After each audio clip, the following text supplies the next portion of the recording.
Hello future doctor, welcome to this Samadhan series and welcome to this amazing channel E Saral NEET. तो बच्चे, आज हम लोग समाधान सीरीज के अंदर एक बहुत ही सुनहरा टॉपिक पढ़ने वाले हैं जो कि रोटेशनल मोशन का एक बेस माना जाता है, दैट इज कॉल्ड टॉर्क। आखिर टॉर्क हम क्या होता है ये देखेंगे, टॉर्क कैसे फाइंड करते हैं ये ज़्यादा इंपॉर्टेंट है, हम उसके बारे में भी काफ़ी अच्छे तरीके से समझेंगे।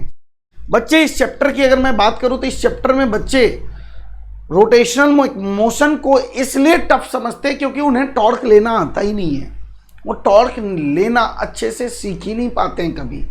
तो आज टॉर्क को लेना एकदम अच्छे तरीके से आपको आ जाना चाहिए। If you will calculate the torque तभी आप रोटेशन के सवाल को प्रोसीड कर सकते हैं। ठीक है, तो लास्ट तक वीडियो को जरूर देखें एंड चैनल को सब्सक्राइब कर दें, शेयर करें दोस्तों के बीच। आने वाले सारे नोटिफिकेशन आपको टाइमली मिल जाएगा।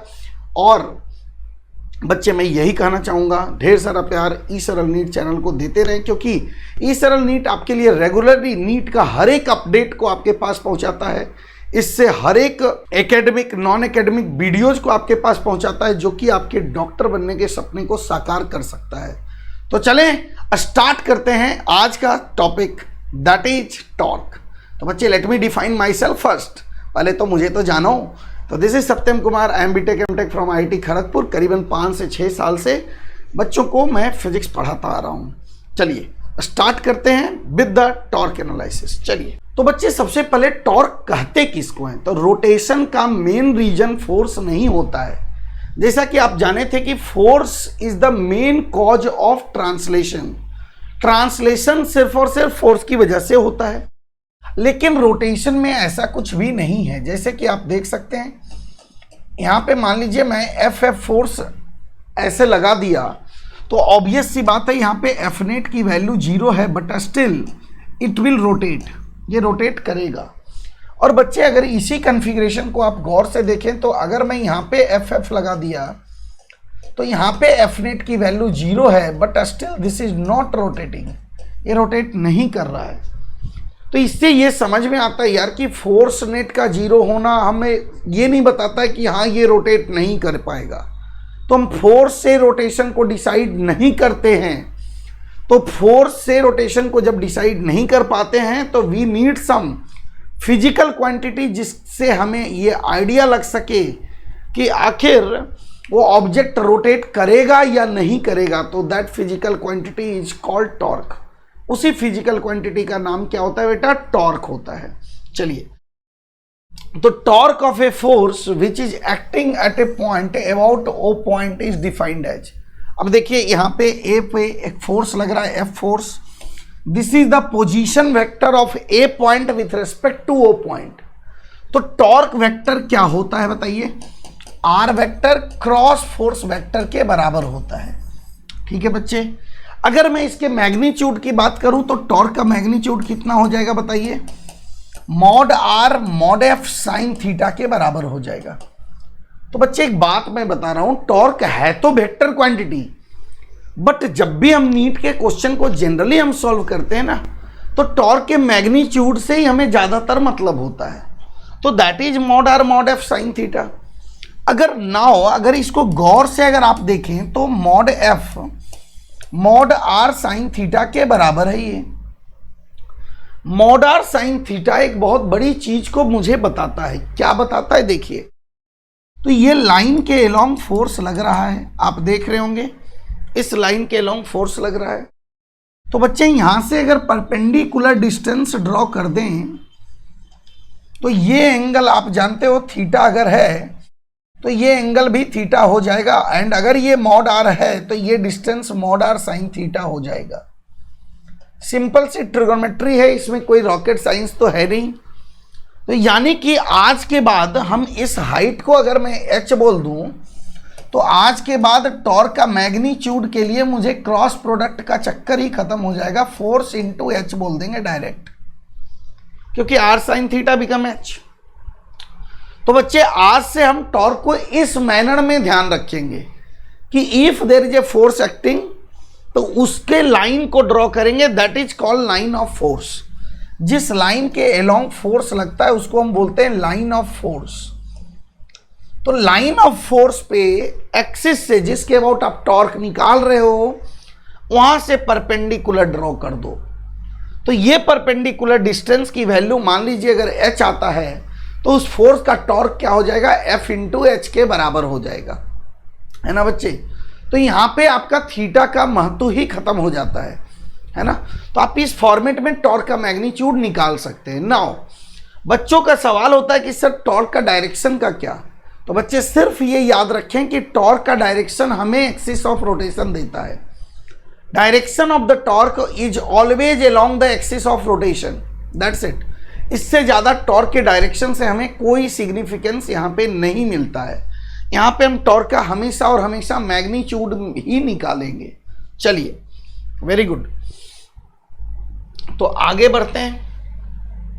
तो जैसा कि आपने देखा, जैसा कि मैंने अभी बताया कि mod F sine theta mod r sine theta के बराबर होता है। और ये देखिए line of application of force, यहाँ से परपेंडिकुलर दूरी जिसको मैंने एच बोला, तो इसको मोमेंट आर्म के नाम से भी जाना जाता है। तो ये फोर्स की जो वैल्यू हो जाएगी, ये टॉर्क की वैल्यू क्या हो जाएगी, उसका परपेंडिकुलर के बराबर हो जाएगी। देखिए टॉर्क की value this perpendicular distance into इसके बराबर हो जाएगी, फोर्स के बराबर हो जाएगी। ठीक है बच्चे, इस तरीके से आप याद रखेंगे फोर्स को। नाउ देखिए जैसे कि मान लीजिए इस क्वेश्चन को मुझे सॉल्व करना है कि what will be the torque acting about O. तो हम क्या करेंगे, इस फोर्स को बढ़ाएंगे, लाइन ऑफ फोर्स ड्रॉ कर देंगे। जहां के अबाउट मुझे टॉर्क निकालना है वहां से परपेंडिकुलर ड्रॉ कर देंगे।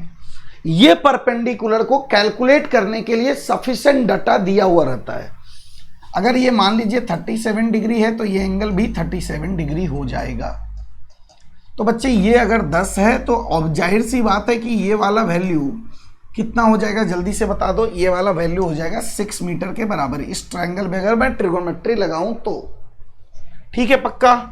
तो फोर्स का टॉर्क जो आएगा वो कितना आ जाएगा, 50 force into this perpendicular distance, 300 newton metre के बराबर। ठीक है बच्चे, चलिए इस तरीके से हम टॉर्क निकाल सकते हैं। अब जैसे देखिए यहां पे बोला है torque of all forces about O point. O point के अबाउट सारे का टॉर्क निकालना है। यहां पे मुझे length of the rod is twice L, theta angle है, mg इधर लग रहा है, friction F1 F2 N1 N2। तो चलिए सबसे पहले अगर मैं मान लीजिए फोर्स ऑफ F1 लिखूं, टॉर्क ऑफ F1 लिखूं तो क्या लिखूंगा।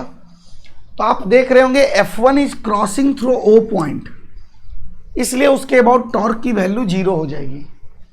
फिर आप क्या देख रहे होंगे कि F2 is also crossing through O point, तो O से ही उस पर परपेंडिकुलर डिस्टेंस 0 होगा। तो यानी कि वो उसको टर्निंग इंपैक्ट नहीं ला पाएगा, तो उसका टॉर्क 0 आ जाएगा। ना अगर मैं N1 की बात करूं तो N1 का ये डिस्टेंस मुझे कैलकुलेट करना होगा। तो that is twice L cos theta के बराबर होगा। और ये डिस्टेंस अगर हम कैलकुलेट करें तो ट्वाइस एल साइन थीटा के बराबर होगा।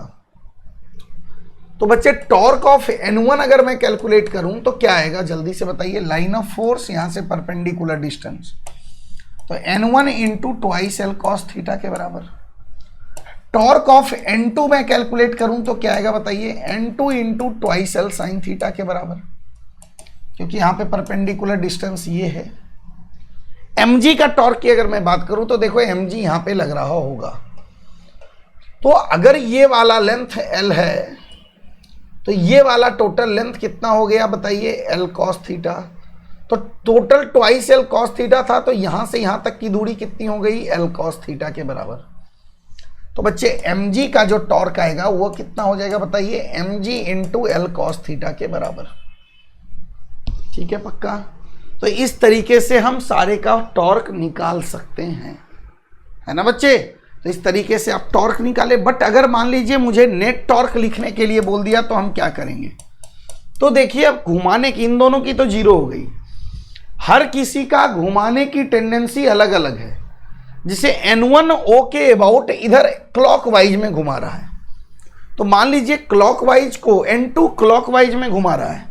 तो अगर मैं क्लॉकवाइज को पॉजिटिव पकड़ लूं तो इसको मैं क्या लिखूंगा, प्लस 2N2L साइन थीटा के बराबर।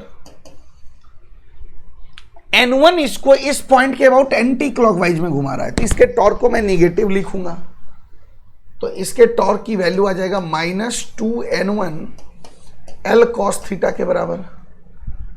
और mg का टॉर्क इसके अबाउट एंटी क्लॉकवाइज में क्लॉकवाइज में घुमा रहा है, तो क्लॉकवाइज को मैं पॉजिटिव ले रहा हूं, तो प्लस mg का टॉर्क लिख दूंगा mg L cos थीटा के बराबर। So by which we will get the net torque. तो बच्चे इस तरीके से हम टॉर्क की वैल्यू कैलकुलेट करते हैं। तो आई होप कि आपको टॉर्क निकालना अच्छे तरीके से आ गया, क्योंकि इस चैप्टर में अगर टॉर्क निकालना आ गया ना तो पार्टी दे दो, फिर ये चैप्टर आपका हो गया, क्योंकि फिर तो रोटेशनल मैकेनिक्स कुछ है ही नहीं, बाकी पूरे मैकेनिक्स का कॉम्बिनेशन ही रोटेशनल मैकेनिक्स है। तो टॉर्क अच्छे तरीके से निकालना शायद आपने सीख लिया, बहुत अच्छी बात है। तो बच्चे इसी तरीके से मचाते रहेंगे, हर एक टॉपिक को इसी तरीके से हम पढ़ेंगे, माइन्यूट लेवल पे स्टडी करेंगे, काफ़ी आगे जाना है और डॉक्टर बनने के सपने को साकार करना है। एंड डॉक्टर बनने के सपने को साकार तभी आप कर पाएंगे जब आप रेगुलरली अपडेटेड रहेंगे, आप मोटिवेटेड रहेंगे और इन सारे चीज़ों का कंटेंट आपको ई सरल नीट चैनल पे अवेलेबल हो जाएगा। तो बच्चे चैनल को कर दे subscribe, share with the friends, share with the families members, जो भी हैं उनको आप शेयर कर दें जिनको भी रिक्वायरमेंट है। Wish you all the best, मचाते रहें, लव यू, थैंक यू बेटा।